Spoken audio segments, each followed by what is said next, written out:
J'ai passé 15 ans à étudier l'extinction des dinosaures sans jamais remettre en cause son origine, jusqu'au jour où une donnée que personne ne regardait plus a cessé de coïncider. Bonsoir, ici La Nuit raconte. Merci à ceux qui soutiennent la chaîne en laissant un like et en s'abonnant. Profitez bien de l'histoire d'aujourd'hui. Je dis extinction des dinosaures par commodité, comme tout le monde, mais je n'ai jamais aimé cette expression. Elle donne l'impression d'un épisode simple, d'une disparition nette, d'une porte qui se ferme. Dans les sédiments, rien ne se ferme vraiment. Les choses s'amincissent, se raréfient, se décalent de quelques centimètres, puis reviennent ailleurs, sous une autre forme, dans un autre bassin. Les mots tranchés servent au manuel. Le terrain, lui, est un art de la nuance. Je ne suis pas paléontologue au sens romantique, celui des films où l'on découvre un squelette entier sous un soleil rasant. Mon quotidien a davantage la couleur des solvants et des gants nitriles. Je suis géochimiste, spécialisé dans les traceurs isotopiques des événements de crise. Je travaille sur la limite Crétacé-Paléogène, ce que les anglo-saxons appellent simplement la boundary, comme s'il n'en existait qu'une. Je la connais à l'échelle du grain, au point de pouvoir, certains jours, reconnaître son odeur de poussière humide avant même d'avoir vu la couche. La limite se situe autour de 66 millions d'années. À cette date, une fraction considérable des espèces disparaît, sur Terre et dans les océans. Parmi elles, les dinosaures non aviens, oui, mais aussi des ammonites, une partie du plancton calcaire, des reptiles marins et une quantité d'organismes dont personne ne fait des posters. Dans les coupes bien conservées, on voit un avant riche, un après appauvri, puis une lente reconquête. Rien d'un effondrement total de la vie, plutôt un réarrangement violent de ses proportions, une redistribution des dominances. Les faits admis, je les ai enseignés. Je les ai répétés en colloque, sans trembler, sans chercher à être intéressant. Un impact à Chiquixulub sur la péninsule du Yucatan. Un cratère d'environ 180 km de diamètre. Une énergie libérée gigantesque. Une éjection de matériaux vaporisés, des sphérules vitrifiées, des quartz choqués. Une anomalie en iridium, élément rare dans la croûte terrestre, mais plus fréquent dans certains corps extraterrestres. Un hiver d'impact, la poussière et les aérosols dans la stratosphère, l'effondrement de la photosynthèse, puis la cascade trophique. L'acidification des océans. Les incendies à l'échelle continentale, suggérés par la suie et les polyaromatiques dans certaines sections.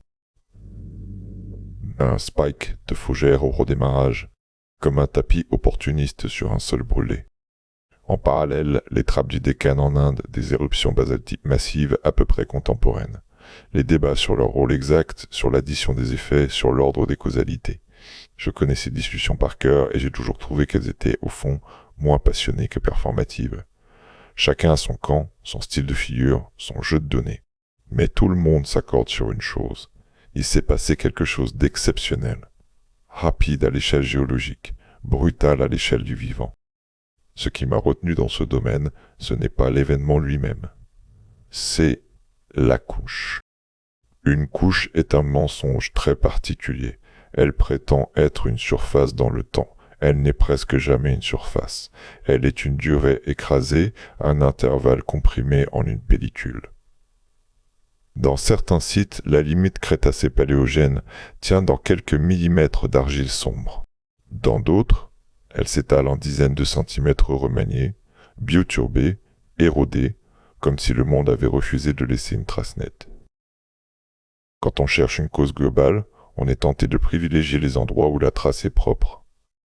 C'est là qu'on commet souvent la première erreur, confondre le mieux conservé avec le plus représentatif. Mon travail consistait, au départ, à faire la part des choses. Mesure après mesure, site après site, je cherchais des marqueurs robustes, ceux qui résistent aux conditions locales, ceux qui traversent les biais de dépôt. J'ai consacré des années à des isotopes qui ne font rêver personne, osmium, strontium, néodyme, parfois chrome. J'ai fait des voyages entiers pour prélever quelques grains d'argile, en vérifiant les contextes, en photographiant les contacts, en notant les orientations, en parlant aux géologues locaux qui, eux, avaient le sens pratique que les labos perdent. Je me souviens de Stevne Klint au Danemark, une falaise blanche striée d'un trait sombre si fin qu'on pourrait croire à une mauvaise blague. Voilà donc, disait-on, l'un des grands tournants du vivant. Une ligne comme un coup de crayon. Je me souviens aussi de la région de Hell Creek aux États-Unis, de ses sédiments continentaux, de ses lentilles de grès, de ses niveaux de charbon, des fragments d'os dans des argiles rougeâtres. Je me souviens de Gubbio en Italie, où l'histoire moderne de la limite s'est écrite, et où l'argile de transition a ce grain particulier qui colle aux doigts. J'ai connu les routines rassurantes, dissoudre, filtrer, purifier sur résine, mesurer au spectromètre de masse, comparer aux standards, corriger les blancs, refaire un lot parce qu'un tube a fui. Les résultats s'empilent, et on finit par croire que l'événement est, lui aussi, empilable. Une colonne de chiffres, une explication élégante. Pendant longtemps, tout a tenu. Les profils d'Iridium, lorsqu'ils étaient présents, coïncidaient avec d'autres signatures d'impact. Les rapports isotopiques de l'osmium, lorsqu'on les mesurait correctement, indiquaient un apport extraterrestre plausible. Les cendres, les sphérules, les cartes choquées, les anomalies en platinoïdes, tout cela racontait une histoire cohérente. Même le décane pouvait se glisser dans le tableau, des émissions de dioxyde de carbone sur le long terme, des perturbations climatiques préalables, une biosphère déjà sous contrainte, et un choc final. J'ai donc été, pendant des années, un homme satisfait, pas heureux, pas enthousiaste, satisfait. La satisfaction est la drogue du scientifique, elle vous fait croire que vous avez atteint un plateau stable, que la montagne a cessé de bouger sous vos pieds. Et puis, il y a eu cette anomalie mineure. Je ne l'ai pas vue dans une coupe spectaculaire. Je ne l'ai pas découverte en cassant une roche au marteau, ni en observant au microscope une structure impossible. Je l'ai rencontrée dans un tableur, tard le soir, alors que le bâtiment du laboratoire s'éteignait étage par étage, et que les couloirs prenaient cette odeur de poussière tiédie. J'étais en train de consolider une série de données sur l'osmium pour un article de synthèse. L'osmium est utile parce que l'océan, à l'échelle globale, homogénéise relativement vite ce métal à travers les apports continentaux et extraterrestres. Un impact riche en osmium modifie brusquement le rapport isotopique marin et la perturbation peut être enregistrée dans les carbonates ou les argiles, selon les environnements. L'idée était simple, aligner les sites marins, corriger les effets de diagenèse et reconstruire l'amplitude de la pointe au moment de l'événement. Une affaire de méthode presque ennuyeuse. Je me suis arrêté sur un point, puis sur deux. Un site, d'abord une section peu citée et prélevée il y a longtemps, avec des analyses publiées dans un supplément que personne ne lit. La pointe d'osmium y était plus nette que partout ailleurs, et surtout elle était trop propre. Pas trop grande, pas extravagante, simplement trop propre.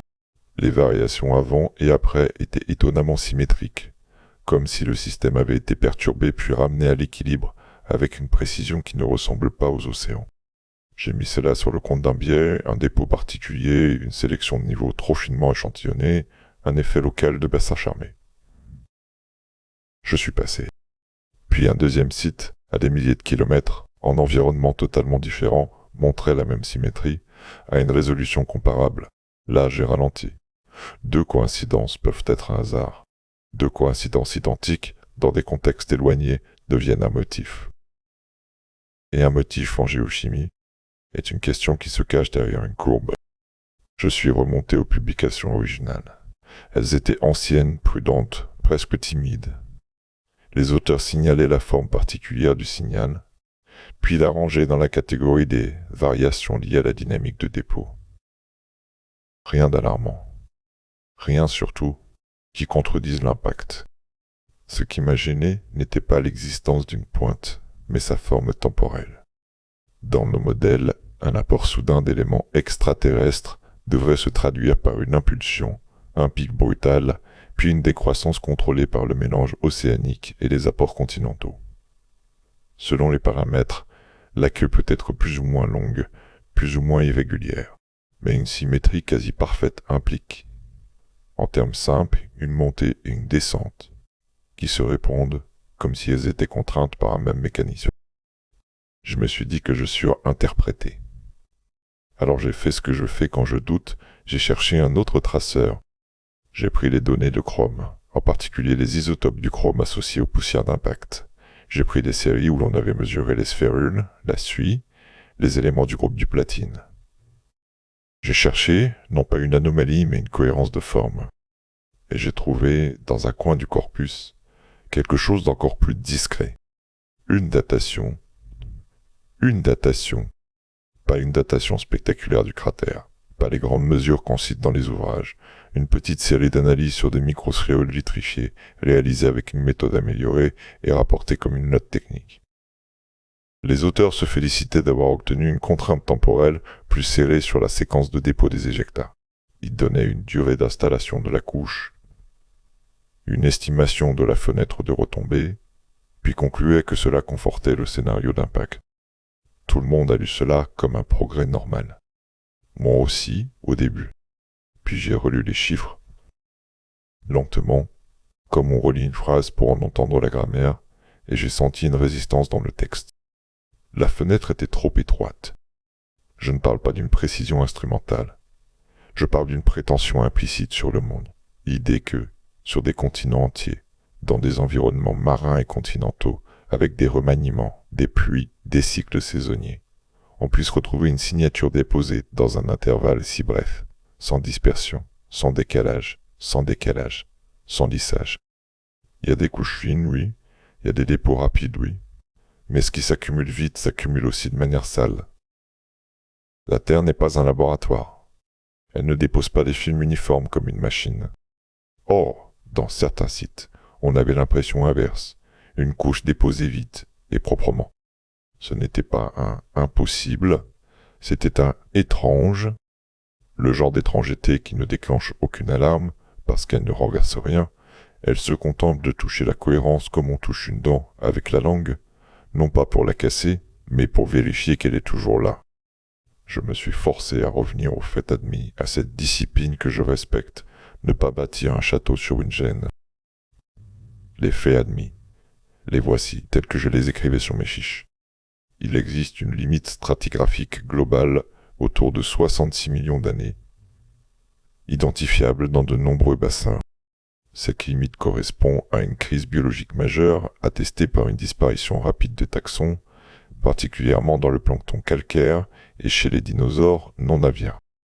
Il existe un cratère d'impact, Chicxulub, daté de manière compatible avec cette limite. Il existe des marqueurs minéralogiques et géochimiques typiques d'un impact majeur, quartz choqué, tectite ou microsphérules, anomalies en éléments sidérophiles, notamment iridium. Il existe des indices de perturbations climatiques et écologiques à court terme, suie, changement abrupt dans certains isotopes du carbone, effondrement de la productivité, puis reprise opportuniste. Il existe un volcanisme massif contemporain, les trappes du Décan, susceptibles d'avoir contribué à des stress préalables et doux postérieurs. Rien dans cette liste ne se contredit.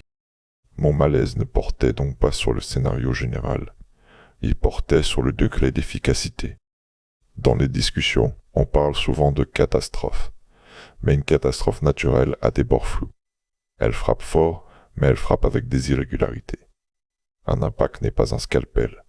Un hiver d'impact n'est pas un programme.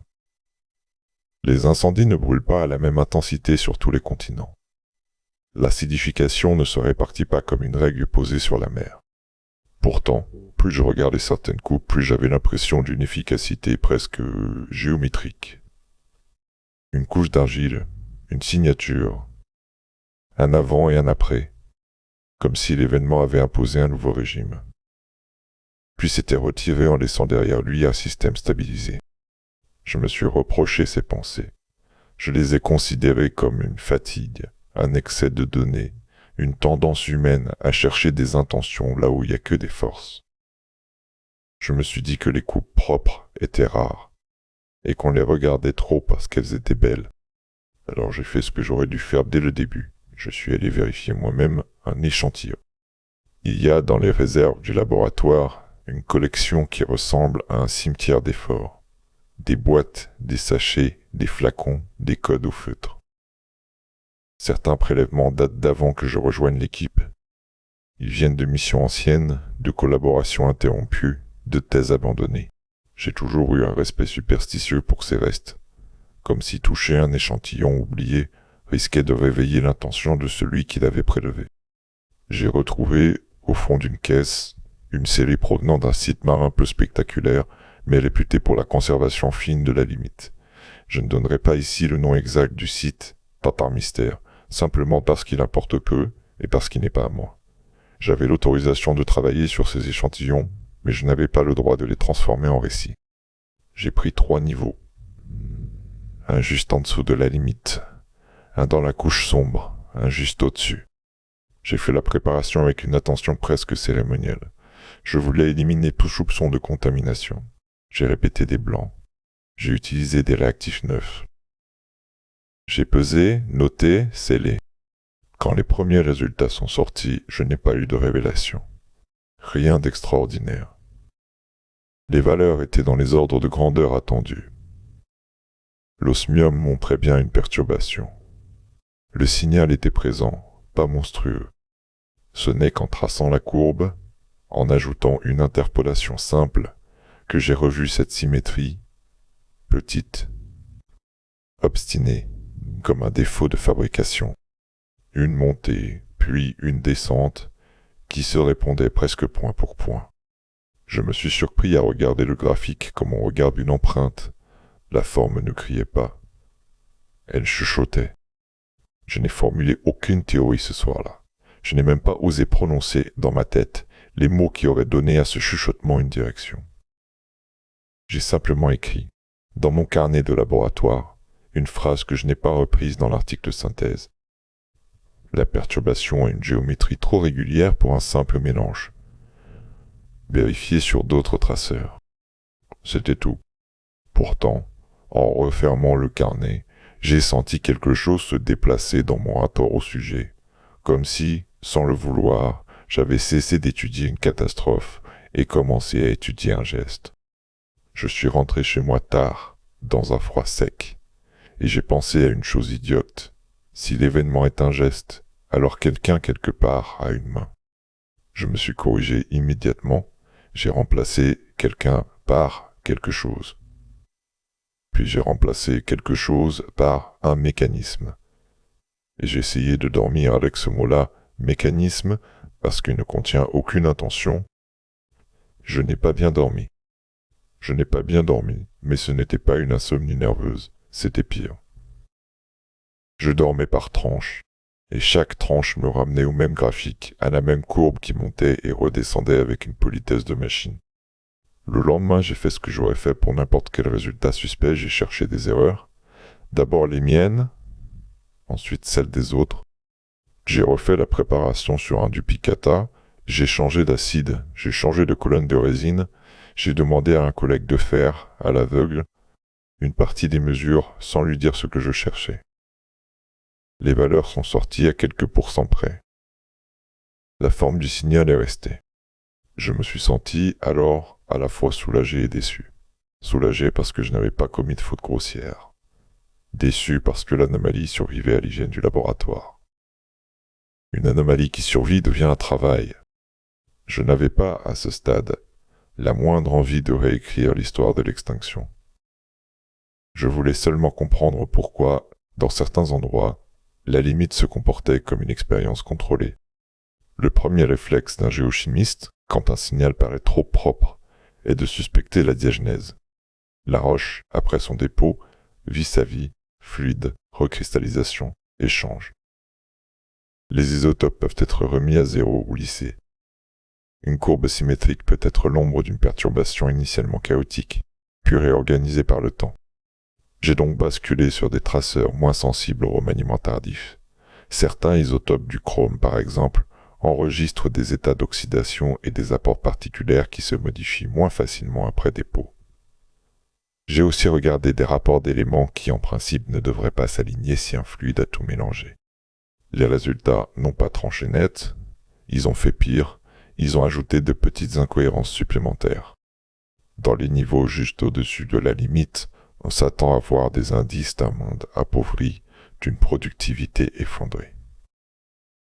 C'est ce qu'on observe souvent, notamment dans les isotopes du carbone, une chute du 13, signe d'une perturbation massive du cycle, et puis après une remontée plus ou moins lente selon les environnements. Or, dans cette série d'échantillons, la remontée était étonnamment rapide. Pas spectaculaire, mais rapide au regard de la violence supposée du choc. Et surtout, elle semblait se faire en 2 temps, une stabilisation précoce, puis une reprise. Comme si le système avait d'abord été calé, avant d'être reconquis. À ce stade, je pouvais encore expliquer tout cela par des effets locaux. Un bassin plus résilient. Un apport sédimentaire particulier. Une circulation océanique qui amortit l'hiver. Tout cela existe. Mais il y a un moment où l'argument local commence à sonner comme une excuse, surtout quand le même motif réapparaît ailleurs. J'ai donc élargi. Pendant plusieurs semaines, j'ai vécu avec une carte du monde mentalement superposée à des colonnes stratigraphiques. Je suis allé chercher des séries de données que je n'avais jamais regardées ensemble. Profil d'iridium, de suie, de sphérules, courbe de productivité, pic de fougère, gradient de température déduit des isotopes de l'oxygène, indice d'acidification. Je n'ai pas cherché une preuve unique. J'ai cherché une signature de comportement. La première incohérence qui s'est imposée n'était pas chimique. Elle était géographique. On raconte souvent l'événement comme une onde, impact au Yucatan, puis propagation des effets à travers l'atmosphère, les océans, les continents. En théorie, on devrait pouvoir dessiner des gradients. Plus fort près de l'impact, plus atténué loin, modulé par les vents dominants, par les courants, par les saisons. Or, pour certains marqueurs, le gradient était inversé ou absent.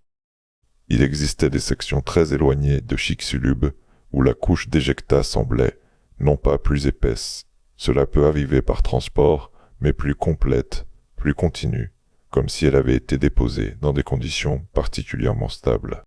À l'inverse, certains sites relativement proches, où l'on s'attendrait à une signature nette, montraient un enregistrement fragmentaire, comme si l'événement avait été, par endroits, étrangement, évité. On peut, encore une fois, expliquer cela par l'érosion, la bioturbation, la dynamique sédimentaire. Je l'ai fait sur le papier, je l'ai même présenté ainsi par réflexe à une doctorante qui travaillait sur un autre sujet. Mais je n'ai pas pu me débarrasser d'une impression, l'empreinte globale n'avait pas la logique d'un simple impact. Elle avait la logique d'un échec optimisé. Je n'ai pas employé ce mot, optimisé, à voix haute, il est dangereux. Il met une intention dans les données. Je l'ai remplacé, dans mon carnet, par un mot plus neutre, efficience. Ensuite, il y a eu l'incohérence énergétique. L'énergie d'un impact de 10 km de diamètre, même en ordre de grandeur, est colossale. Elle suffit à vaporiser des roches, à déclencher des incendies, à injecter des aérosols. Mais l'ampleur des incendies globaux est encore débattue. Certains auteurs parlent de fournaises planétaires, d'autres d'incendies régionaux étendus. Les données dessus sont hétérogènes. Ce qui m'a frappé, c'est que l'hétérogénéité, elle aussi, semblait organisée. Les zones où la suie est la plus abondante ne coïncidant pas toujours avec celles où l'on attendrait, selon les modèles, une chaleur radiative maximale. Certaines sections montrent une charge en suie énorme, mais peu de cartes choquées. D'autres montrent l'inverse. J'ai passé du temps sur ces discordances, comme on passe du temps sur des contradictions dans un témoignage. Dans un procès, une contradiction peut être une erreur de mémoire ou un mensonge. Dans les roches, une contradiction peut être une superposition de phénomènes différents. C'est là que j'ai commencé à soupçonner, pour la première fois, que ce que nous appelons l'événement n'était peut-être pas un seul événement. Je ne veux pas dire encore plusieurs causes au sens classique, volcanisme plus impact. Je veux dire plusieurs phases. Un choc initial, oui, mais peut-être suivi d'autre chose, d'une suite, d'un mécanisme secondaire qui aurait fait le gros du travail écologie. Là encore, je me suis arrêté avant de m'emballer. Je me suis interdit les grandes phrases. J'ai limité mon attention aux données biologiques, parce qu'elles ont une manière très cruelle de ramener les spéculations à la réalité.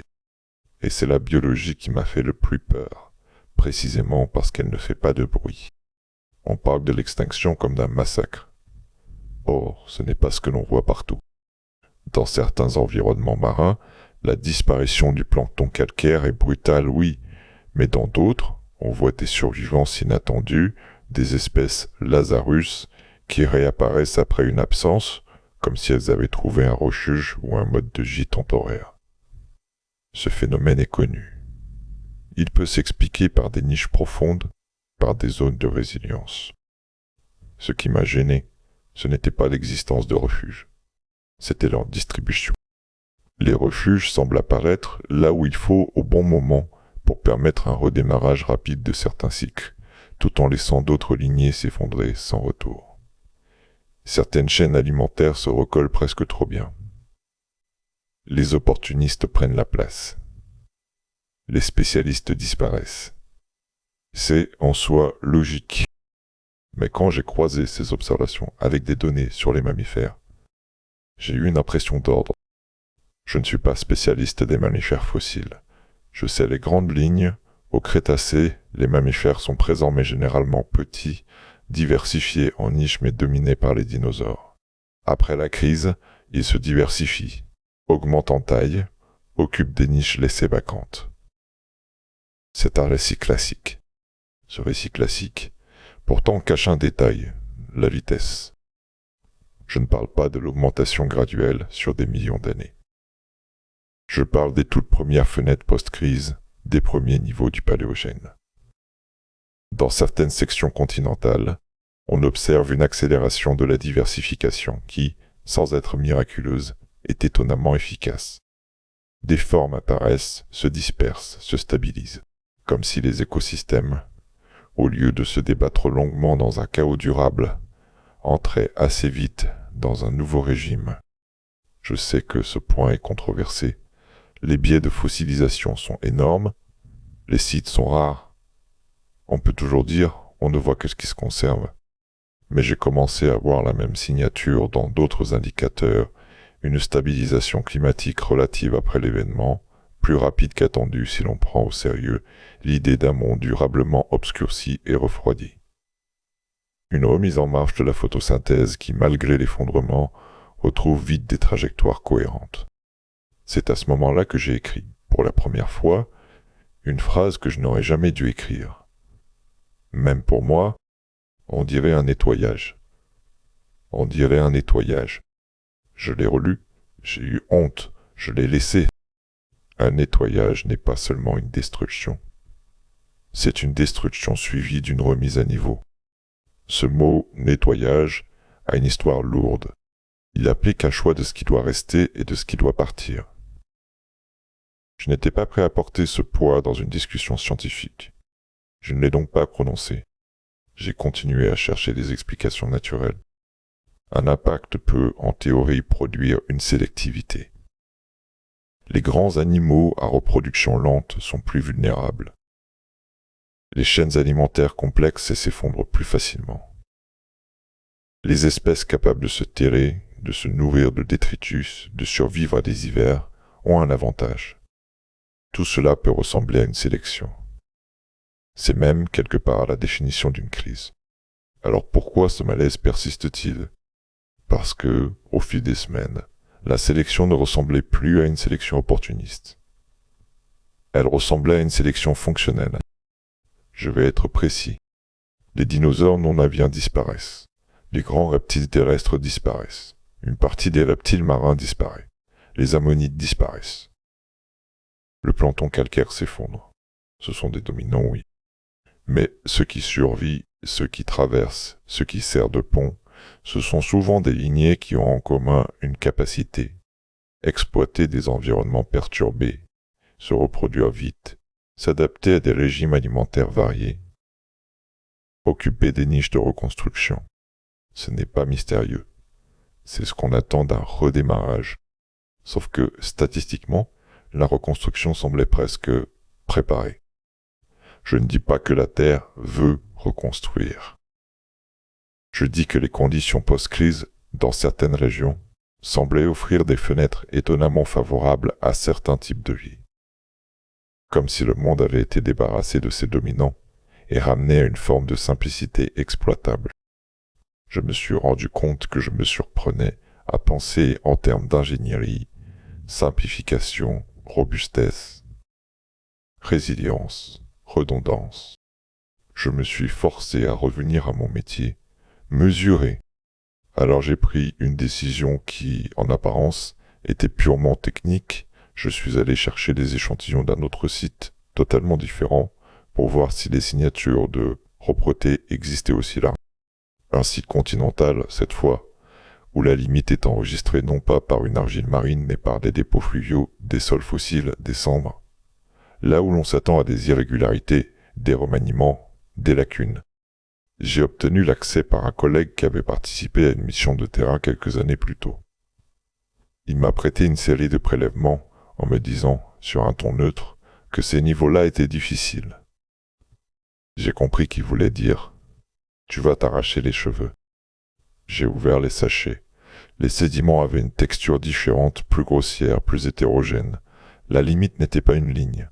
C'était une zone, une transition brouillée par l'eau et le temps. Je m'attendais honnêtement à ne rien tirer de clair.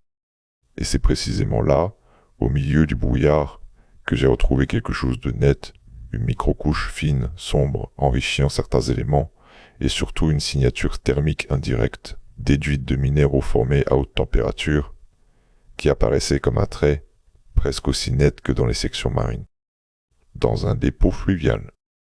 Je n'ai pas tout de suite compris ce que cela impliquait. J'ai d'abord pensé à une cendre volcanique, à une retombée locale.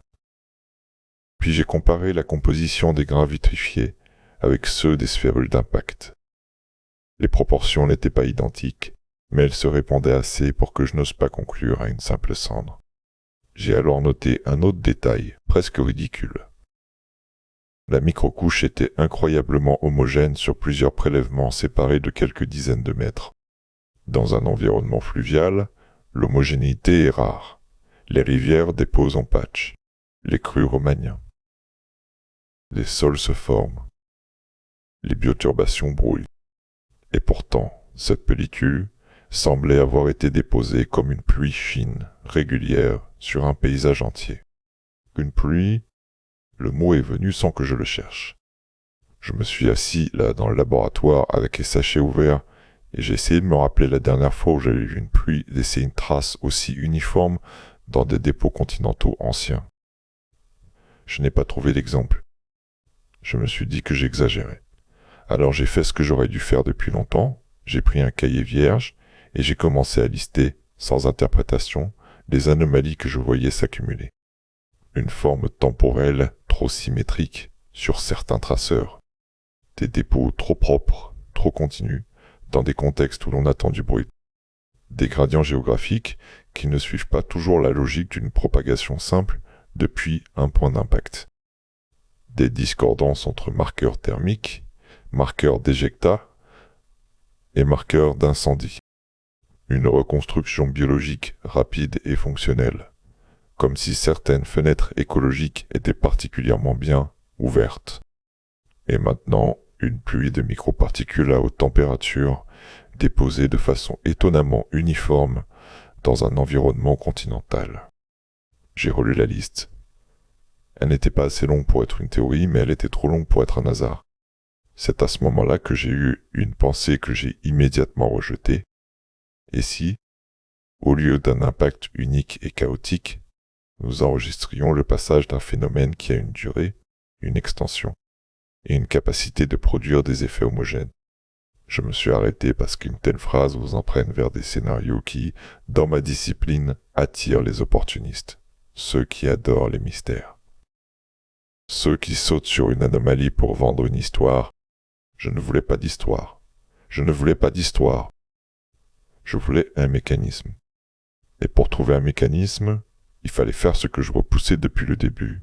Aller chercher les données que personne n'aime, les données marginales, les archives, les vieux articles, les cartes poussiéreuses, tout ce qui n'a pas été intégré au récit officiel, parce que cela complique sans renverser.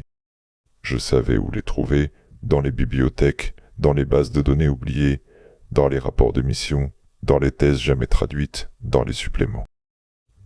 Ce soir-là, j'ai quitté le laboratoire en emportant non pas des échantillons, mais une liste de références. Et j'ai ressenti pour la première fois une forme de peur très calme. Pas la peur de découvrir quelque chose d'extraordinaire. La peur de découvrir quelque chose de banal, mais d'incompatible avec notre confort intellectuel. Je me suis plongé dans les archives comme on descend dans une galerie de mines, en sachant qu'on ne cherche pas une pépite, mais une couche de plus, un détail qui n'a pas trouvé sa place dans le récit général. La science moderne donne l'illusion que tout est accessible en quelques requêtes.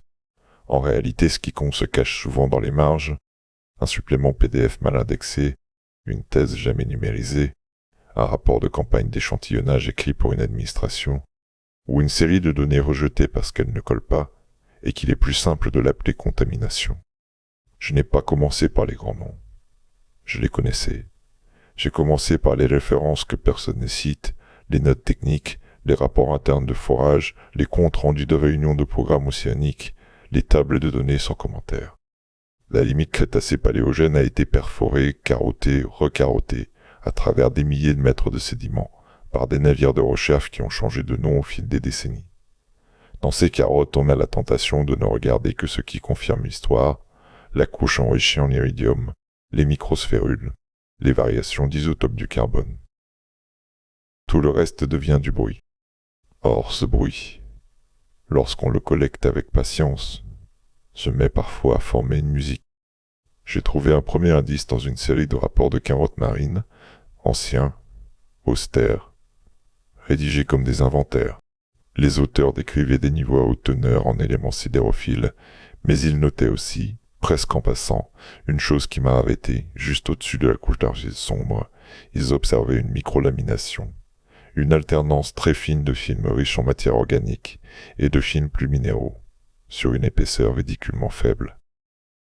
La microlamination est un détail. Elle peut avoir 1000 causes. Mais elle implique une condition, un dépôt calme, peu remanié, avec des variations régulières de flux, souvent saisonnières. Et elle apparaissait là, précisément là où l'on s'attendrait à un océan en convulsion, à des tempêtes de particules, à un chaos de dépôts. Je me suis dit bassin particulier, région abritée. C'est ce que je me disais toujours. Puis j'ai trouvé la même mention dans un autre océan, sur une autre plaque, dans un rapport écrit par une équipe différente, à une époque différente. Toujours la même formule, la même prudence, lamination fine. Dépôt non bioturbé, transition nette. Je n'avais pas besoin de beaucoup d'exemples pour que le doute change de forme. Il ne s'agissait plus d'une couche propre par hasard. Il s'agissait d'un phénomène qui, au moment le plus violent du récit, produisait aussi, localement, des conditions de calme. Calme, au-dessus d'un monde qui brûle, est un mot qui dérange. J'ai donc changé de méthode. Plutôt que d'empiler des anomalies, j'ai cherché une comparaison structurée avec d'autres extinctions de masse. C'est un exercice que je n'avais jamais fait sérieusement parce qu'il appartient souvent aux synthèses grand public. Les spécialistes, eux, restent sur leur événement, leur période, leur assemblage. Mais si mon malaise venait d'une impression de efficacité, il fallait la confronter à d'autres crises biologiques, à d'autres catastrophes réputées. J'ai pris des 5 grandes extinctions de masse dont on parle classiquement, fin de l'Ordovicien, Dévonien tardif, fin du Permien, fin du Trias et Crétacé-Paléogène. J'ai ajouté quelques événements intermédiaires, moins célèbres, mais instructifs. Ce que l'on apprend vite, quand on compare, c'est que la plupart des extinctions de masse ont des contours étalés. Elles s'installent, parfois en plusieurs pulses. Elles laissent des signatures de stress prolongées, anoxie des océans, variation du niveau marin, volcanisme durable, changement climatique graduel. Même quand la mortalité est massive, la stratigraphie a du flot. Le Crétacé-Paléogène, lui, a une étrangeté inverse, une netteté. On a beau rappeler que la disparition de certaines lignées est progressive, que les dinosaures sont rares avant même la limite dans certains bassins, que les enregistrements continentaux sont incomplets, il reste ce fait. Dans des dizaines de sections marines, la transition planctonique est brutale et la couche d'argile joue le rôle d'une balise globale. Cette netteté a toujours été l'un des arguments en faveur de l'impact. Un choc laisse une marque instantanée. Mais ce que j'ai vu, en comparant, c'est que la netteté du Crétacé-Paléogène ne ressemble pas seulement à un instant. Elle ressemble à une opération qui délimite un avant et un après de manière fonctionnelle. Dans l'extinction du Permien, par exemple, la vie s'effondre dans un contexte d'anoxie et de réchauffement extrême. C'est une lente asphyxie, une dérive. Dans le Crétacé-Paléogène, même si des stress existent avant, l'événement central agit comme un basculement de régime, puis le système, étonnamment vite, se cale sur un nouveau niveau de fonctionnement. C'est là que le mot « nettoyage » est revenu, malgré moi, mais sous une forme plus acceptable, remise à zéro. Une remise à zéro n'implique pas une intention, seulement un mécanisme qui ramène un système complexe à un état plus simple. Puis laisse la dynamique repartir. Je n'étais pas le premier à avoir ce type de pensée. En fouillant, j'ai trouvé des publications anciennes qui utilisaient, avec prudence, des métaphores proches, recettes écologiques, simplification trophique, recolonisation opportuniste. Rien de scandaleux. Ce qu'il était, c'était que certaines de ces publications avaient été marginalisées non parce qu'elles étaient fausses, mais parce qu'elles compliquaient la causalité. Elles refusaient l'aversion à un impact, donc extinction. Elles décrivaient un impact, oui, mais insistaient sur la séquence post-impact comme sur un processus en soi. Dans une thèse oubliée, j'ai trouvé un chapitre entier sur ce que l'auteur appelait des fenêtres d'habitabilité post-crise. Le terme m'a frappé, parce qu'il ne ressemble pas à un vocabulaire paléontologique classique. Il ressemble à un vocabulaire de climatologue ou d'exobiologiste. L'auteur, pourtant, restait dans les limites de sa discipline. Il décrivait des environnements continentaux, où la température, l'humidité, la disponibilité de nourriture et la structure des habitats semblaient, très tôt, converger vers des conditions stables malgré l'ampleur du choc. Le jury, notait-il dans les remerciements, avait trouvé ce chapitre spéculatif.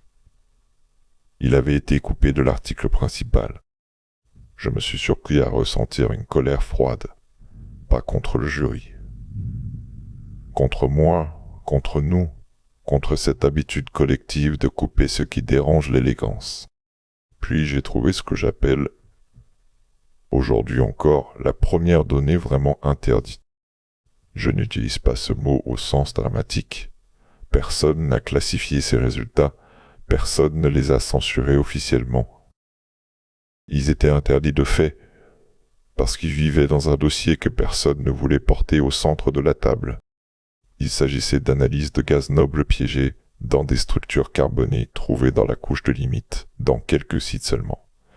Le genre d'études que l'on cite en note, puis qu'on oublie, parce qu'elles demandent des instruments rares et qu'elles ouvrent des questions compliquées. L'idée était simple, certaines structures carbonées, formées à haute énergie, peuvent piéger des signatures de gaz qui renseignent sur l'origine des matériaux. Les résultats suggéraient un mélange inhabituel.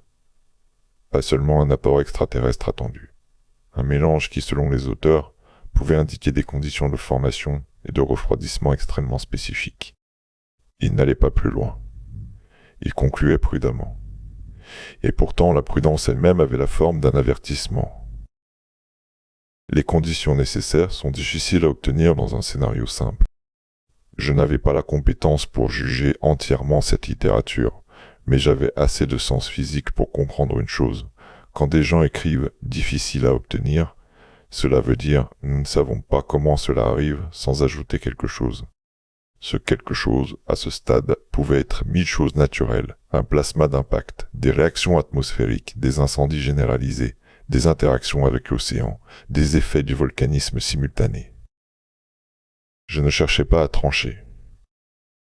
Je cherchais à comprendre si le Crétacé-Paléogène portait une signature de séquence, pas seulement de choc. C'est en recoupant ces lectures que j'ai vu apparaître un motif que je n'avais pas formulé clairement jusque-là. Dans les autres extinctions de masse, la crise ressemble à une dégradation. Le système se détériore, puis peine à remonter. Au Crétacé-Paléogène, La crise ressemble davantage à une coupure suivie d'une stabilisation. C'est une différence subtile, mais elle change tout. Une coupure suppose un événement discret. Une stabilisation suppose une dynamique qui limite les dérives, qui empêche le système de rester trop longtemps dans le chaos. J'ai commencé à m'intéresser alors à un paramètre que je n'avais pas assez regardé, l'azote. Il existe des données sur des nitrates, sur des isotopes d'azote, sur des indices de perturbation atmosphérique, notamment liés à la chimie des oxydes d'azote produits par des températures extrêmes. Ces données sont bruyantes, rares, difficiles. Mais elles ont une particularité, elles touchent à l'atmosphère, au moteur global. Et l'atmosphère, contrairement à un bassin sédimentaire, homogénéise vite. Si quelque chose a modifié l'atmosphère à l'échelle planétaire, on peut espérer en voir une trace cohérente. Je n'ai pas trouvé de réponse nette. J'ai trouvé, encore une fois, des mentions marginales, des pics interprétés de mille façons, des incertitudes, des débats. Mais j'ai vu que certains modèles postulaient des injections d'oxyde et d'aérosols qui ne s'expliquaient pas entièrement par un impact seul, à moins de choisir des paramètres extrêmes. Le mot paramètre est important. Il dit pour que le scénario fonctionne, il faut régler le monde sur certaines valeurs. Je me suis rendu compte que, depuis le début, je faisais exactement l'inverse. Je voyais dans les données à réglage. Ce constat aurait dû me faire reculer. Il m'a fait avancer. J'ai demandé l'accès à des archives physiques, celles qu'on ne consulte plus. Dans mon institut, il y a une petite salle où l'on stocke des documents papier, anciens lobes de carottage, carnets de mission, correspondance scientifique, rapports de consortium. Rien d'excitant. Une poussière particulière, des agrafes oxydées, l'odeur du carton vieux. J'ai trouvé une série de courriers entre deux équipes, datés de plusieurs décennies, à propos d'un détail qui m'a coupé le souffle par sa banalité. Une divergence sur la position exacte de la limite dans une carotte, de quelques millimètres. Les équipes se disputaient sur la corrélation. L'une affirmait que la couche d'argile sombre était remaniée. L'autre affirmait qu'elle ne l'était pas. La discussion était technique, parfois sèche. Puis, au milieu, une phrase, écrite par quelqu'un dont je reconnaissais le nom. Un vieux chercheur respecté. Si la couche est primaire, alors la transition est trop nette pour ce que nos modèles prévoient. Il faut envisager une phase de dépôt contrôlé. Dépôt contrôlé. Je suis resté longtemps sur ces deux mots. Ce chercheur n'avait pas écrit cela pour faire du mystère. Il écrivait cela comme on écrit une hypothèse de travail. Mais je savais par expérience ce que ce genre de phrase devient dans une communauté. On la laisse mourir parce qu'elle coûte trop cher à explorer. Je n'ai pas ressenti, à ce moment-là, un triomphe. J'ai ressenti une confirmation triste. Je n'étais pas en train d'inventer un malaise. Il existait déjà depuis longtemps dans des marges. Il avait simplement été neutralisé par le récit dominant. Je suis sorti de la salle d'archives avec une copie de ce courrier et quelques autres, et je suis retourné au laboratoire comme on revient d'un lieu où l'on n'aurait pas dû aller. Le soir même, j'ai tenté de formaliser ce que je cherchais vraiment. Je ne cherchais pas à contester l'impact. Je cherchais à comprendre si l'impact était tout, ou s'il n'était que le déclencheur d'un processus plus vaste, plus structurant. Et si un processus avait existé, il devait laisser une signature ailleurs que dans les argiles, dans la trajectoire même de l'objet, dans sa composition, dans la manière dont il a rencontré la Terre. C'est là que la piste astronomique s'est imposée, non comme une échappatoire, mais comme une nécessité logique. Si l'événement porte une efficience anormale, alors cette efficience peut être, au moins en partie, inscrite dans l'objet initial. Je me suis promis de ne pas prononcer, même intérieurement, les mots qui auraient rendu cette pensée spectaculaire. Je me suis contenté d'écrire sur une page neuve, en haut, comme un titre de travail. Étudier l'impacteur comme un système, pas comme un caillou. La suite dans une prochaine vidéo. C'était La Nuit raconte. Merci d'avoir écouté mon histoire. Dites-moi en commentaire quel sujet vous souhaitez que l'on explore sur la chaîne. Abonnez-vous et à demain.